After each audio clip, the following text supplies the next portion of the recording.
Ողջույն Հրագիր Նյուզի սիրելի հետևորդներ, եթերում ամփոփ լուրերն է, մենք վերադառնում ենք եթեր։ Տաղավարում ձեզ համար կաշխատի Արփինե Նավասարդյանը։ Ադրբեջանից բենզինի նոր խմբաքանակ է ներկրվում Հայաստան, այս մասին նախօրեին ադրբեջանական լրատվամիջոցներն էին հայտնել, իսկ այսօր տեղեկությունը հաստատել է նաև Գևորգ Պապոյանը։ Վերջինիս պնդմամբ ադրբեջանական բենզինի նոր խմբաքանակը նույն ընկերություններն են ներկրում, որոնք դեկտեմբերին առաջին խմբաքանակն էին ներմուծել։ Գևորգ Պապոյանը հայտնել էր, որ այս պահին մի քանի հազար տոննա վառելիք է ներկրվում եւ պրեմիում եւ ռեգուլյար տեսակի բենզին, ինչպես նաև դիզելային վառելիք։ Ով ուզի կարող է գնալ բերել ազատ է, հավաստիացրել է ադրբեջանցի պաշտոնյան։ Նիկոլ Փաշինյանն էլ կառավարության այսօրվա նիստից հետո լրագրողների հետ ճեպազրույցի ժամանակ ողջունել է այս գործընթացը, հավելելով, որ Հայաստանն ու Ադրբեջանը պոտենցիալ ապրանքների ցանկեր են փոխանակում, թե ինչ վաճառելու եւ գնելու հարցում են հետաքրքրված։ Քննարկումներ կան, ցանկերը դեռևս ուսումնասիրության process-ում են, ասաց նա։ Անդրադառնալով արդեն ձեռք բերված պայմանավորվածություններին, Փաշինյանը նշեց, որ Մեհեր Գրիգորյանի եւ Շահին Մուստաֆայևի հանդիպման ժամանակ Ադրբեջանի փոխվարչապետը նավթամթերք վաճառելու պատրաստակամություն է հայտնել, որից հետո կառավարությունը տեղեկացրել է հայկական մի քանի ընկերությունների այդ հնարավորության մասին։ Հայաստանի կառավարությունը նախնական ուսումնասիրելով դաշտը այն գործարարներին, որոնք մեր գնահատմամբ հակված չեն լինի դրանից քաղաքական ակցիա սարքել, ասել, որ օրինակ կառավարությունը մեզ ստիպում է, որ մենք Ադրբեջանից բենզին գնենք, իսկ մենք չենք գնում բենզին, որովհետև եւ այլն եւ այլն։ Մենք ասել ենք, որ կա այդպիսի հնարավորություն։ Եվ երկու կողմերի ընկերությունները, եթե չեմ սխալվում, Հայաստանի կողմից երկու ընկերություն կապ են հաստատել։ Իմիջիայլոց ասեմ, բոյկոտի դրսևորում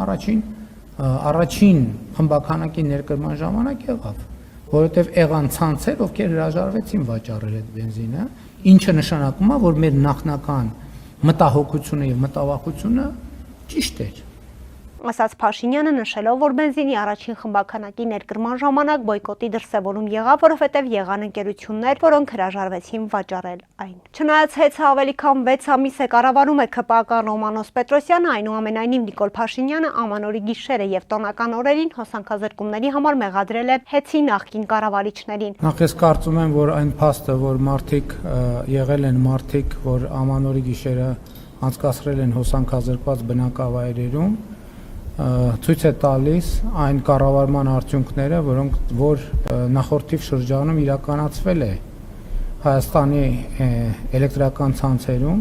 եւ այն process-ները, որ վերջին ամիսներին դուք տեսել եք սկսած մայիսից, հենց դրա արդյունք են, որ Հայաստանի էլեկտրական ցանցերը չեն կատարել իրենց ներդրումային պարտավորությունները եւ մասնավորապես Հայաստանի մարզային բնակավայրերում։ Եվ 6 ամսվա ընթացքում, եթե 6 ամսվա ընթացքի process-ները տեղի չունենային, հոսանքազրկված բնակավայրերի թիվը կլիներ ոչ թե ձեր նշածը,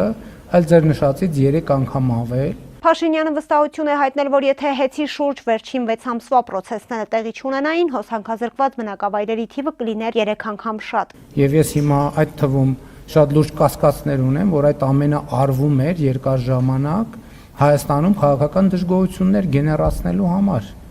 թաքնված լինելով Հայաստանի առանցքային կրիտիկական ենթակառուցվածքներից մեկի թիկունքում։ Եվ այդ թվում Ռոմանոս Պետրոսյանի եւ իր գործընկերների եւ մեր մյուս գործընկերների գործունեության արդյունքում պարզվեց, որ Հայաստանի Հանրապետությունում չկա գոնե մի ընտանիք, որից այս ընթացքում Հայաստանի էլեկտրական ցանցերը նախորդող շրջանում փող չեն գողացել, շատ կոնկրետ։ Պետական հիմնարկներ, զորամասեր, այդքան խոսում ենք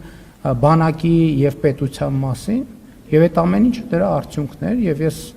համոզված եմ, որ մենք ճիշտ որոշում ենք կայացրել, արդարացված որոշում ենք կայացրել։ Ես համոզված եմ, որ մենք այդ որոշումը կկարողանանք պաշտպանել բոլոր ատյաններում եւ դուք դա կտեսնեք։ Նիկոլ Փաշինյանը համոզմունք է հայտնել, որ հեծի հարցում ճիշտ որոշում են կայացրել, ավելի շուտ պետք է կայացնեին։ Փաշինյանը վստահ է, որ այդ որոշումը Հայաստանի Հանրապետության կառավարությունը կարողանալու է պաշտպանել բոլոր ատյաններում։ Այս ընթացքում ըստ Փաշինյանի հեծի բազմաթիվ աշխատողներ ուղղակի շահել են, քանի որ ի տարբերություն նախորդ վերնախավի նրանք տարիներ շարունակ պարգևավճարներ ու հավելումներ չեն ստացել։ Ռոմանոս Պետրոսյանի գործունեությունից հետո նրանք ստանում են այդ հավելումները, իսկ վերնախավը չի ստանում։ Վստահեցրեց Փաշինյանը, պնդելով՝ սուտ են այն տեղեկությունները, թե հեսն աշխատում էր հիմնականում մասնավոր միջոցների հաշվին։ Կառավարության այսօրվա նիստում ընդունված որոշմամբ Նիկոլ Փաշինյանին սպասարկող ծառայողական մեքենայի համարանիշը կփոխվեն։ Ներկայումս Փաշինյանին սպասարկող մեքենայի համարանիշը բաղկացած է Հայաստանի Հանրապետության եռագույնից եւ 001 ու 5 նշաններից։ Ներքին գործերի նախարարությունն ուսումնասիրել է Շվեդիայի եւ Իսլանդիայի փորձը, եզրակացրել, որ պետական բարձրաստիճան պաշտոնատար անձանց սպասարկող տրանսպորտային միջոցների դեպքում շատ հաճախ գործում է ստանդարտից հստակ տարբերվող կանոն։ Նոր փոփոխությամբ համարանիշը բաղկացած կլինի եռագույնից եւ 1 թվից։ Ըստ որոշման հիմնավորման փոփոխության նպատակն է վարչապետին սպասարկող տրանսպորտային միջոցի համարանիշը համապատասխանեցնել միջազգային արդիմիտումներին։ Ավելի ուշ Նիկոլ Փաշինյանը լրագրողների հետ ճեպազրույցում փորձել է հիմնավորել այս որոշումը։ Իսկ համարանիշի փոփոխությունը տեղի է ունեցել հետևյալ տրամաբանությամբ, որ որոշակի ինդիկացիա է եղել, որ գործող համարանիշի վրա գրվող հայերեն ՍՍ տառը այդպես արձանագրվել է որպես Սերժ Սարգսյանի անվանատառեր եւ ոչ թե կոնկրետ անձի հետ կապված, եւ մենք կարծում ենք, որ պետական այդ համարանիշը չպետքա որևէ մեկի անվանատառ կրի, այսինքն հիմա ես էլ չպետք է գրեմ NP001։ Սերժ Սարգսյանի պաշտոնանկությունից շուրջ 8 տարի անց նկատել է Նիկոլ Փաշինյանը։ Սրբազան պայքարի ամբողջ գործը գոյություն չունեցող մի բան է, որի հիմքում գրեթե 30%-ով չլսվող գաղտնալսումներ են։ Այսօր դատական նիստերի դահլիճում նման պնդում է արել Բագրատ Սրբազանը։ Նույնիսկ ամբողջ գործը համարում են, որ գոյություն չունեցող է, եթե գրեթե 30%-ը շատ պահպանողական եմ ես ասում։ Չեմ ասում 40-50, որ ուզենք չափել, կչափվի։ Քանի տոկոսը գործի ամբողջ ծավալի չի լսվում։ Այդ գաղտնալսումները չի լսվում։ Անդրադառնալով հրապարակված գաղտնալսումներին, որոնց սղագրություններում բազմաթիվ տեղերում գրված է չի լսվում, Սրբազանը կասկած հայտնեց, իսկ միգուցե լսվում է, բայց ինչ որ մեկը կտրել, ջնջել, խմբագրել է։ Ուրեմն հարց ունեմ մեղադրողներին։ Դուք այս ամբողջ գործընթացի մեջ նենգափոխում, կեղծիք հանդիպել եք թե ոչ, դեպքերի նենգափոխում, իրադարձությունների նենգափոխված ներկայացում, կեղծում, քարոզչական նպատակով դաշտ նետում, որպեսզի այդ ծավալով գնա կամ այդ ուղղությամբ գնա գործը, դուք հանդիպել եք թե ոչ, այս ամբողջ ընթացքում հնչել են տարբեր աստիճանի եւ մակարդակի վրա խոսքեր, որ այս գործը հիմնական իմաստով կամ որոշակի դրվագներով նենգափոխված եւ կեղծված է։ 6 ամիս շարունակ դուք պատասխան չեք տվել որևէ ձևով, որևէ մեկը չի տվել։ Ասացն ընդգծելով 2 անգամ ելույթ է ունեցել այս դահլիճում, հենց հաջորդ օրն իրեն կանչել են Հայաստանի Հանրապետության քննչական կոմիտեն, նույն կերպ վարվել են մյուսների հետ։ Կարծում է դա արվել է, որ քարոզչական նպատակով իրենց կողմից դաշնետված տարբերակն անփոփոխ մնա։ Այս վերջի 1.5 ամիսը, որ ինձ դատապարտել են հեռուստացույց նայել, օրինակ, ես հմեկով տեսնում եմ մարդիկ, հանցագործ գործակալներ, հանցագործ մարդիկ, գործակալներ, տարբեր երկրների գործակալներ,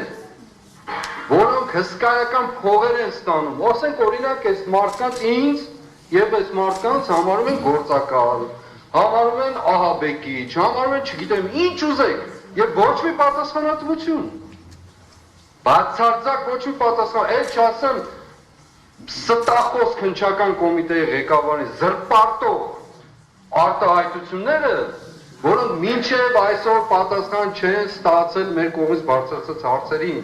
Դրանից հետո Բագրատ Սրբազանը դիմեց նաև հանրային մեղադրողներին տղամարդկության կոչ անելով։ Դատարանում հավաքվածները ծափահարեցին, իսկ հանրային մեղադրողները վրդովվեցին Սրբազանի խոսքերից։ Եթե ձեզ դուր չի գալիս տղամարդ լինել չլինելու հանգամանքը, ուրեմն մի եղեք, շարունակեց Սրբազանը։ Ապօրինի ճանապարհով Հայաստան ներմուծված մոտ 1 տոննա կոկային տեսակի թմրամիջոց ներկրելու գործը 2025 թվականի դեկտեմբերի 17-ին ուղարկվել է Երևան քաղաքի ընդհանուր իրավասության դատարան։ Ինչպես գրում է հետքը, արդեն կայացել է առաջին դատական նիստը, մեղադրանք է առաջադրվել 5 անձի։ Մասնավորապես մեղադրանք է առաջադրվել դատական ակտերի հարկադիր կատարման ծառայության նախկին պետ, նախկին падգամավոր Միհրան Պողոսյանին, Հրկենի ՍՊ-ի տնօրեն Լևոն Աթաջանյանին, նույն ընկերության գնումների եւ ներմուծումների բաժնի պետ Մերիտա Ղազարյանին, Սարգսյանին, Սամվել Գալուստյանին եւ Գագիկ Բադալյանին։ Նշված անձինք մեղադրվում են խմբի կազմում նախնական համաձայնությամբ իրացման նպատակով առանձնապես խոշոր չափերով կոկային տեսակի թմրամիջոց ապօրինի ձեռք բերելու եւ պահելու, ինչպես նաեւ մաքսային հսկողությունից թաքցնելով Հայաստանի Հանրապետության պետական սահմանով ապօրինի առանձնապես խոշոր չափերով կոկային տեսակի թմրամիջոց տեղափոխելու համար։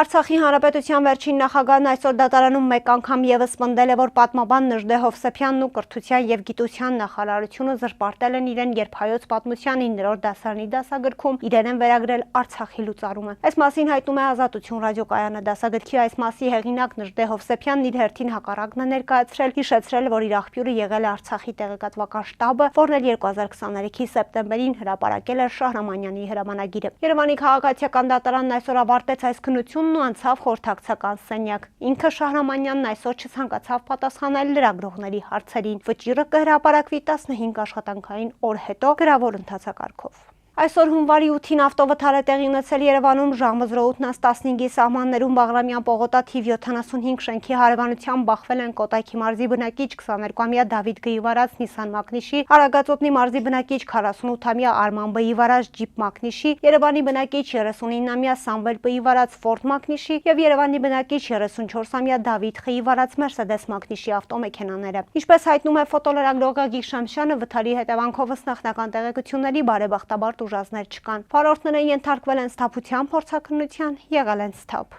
Այսօրվա համար պատրաստել էինք այսքանը, կհանդիպենք։ Թող 2026-ը լինի իրական խաղաղության տարի։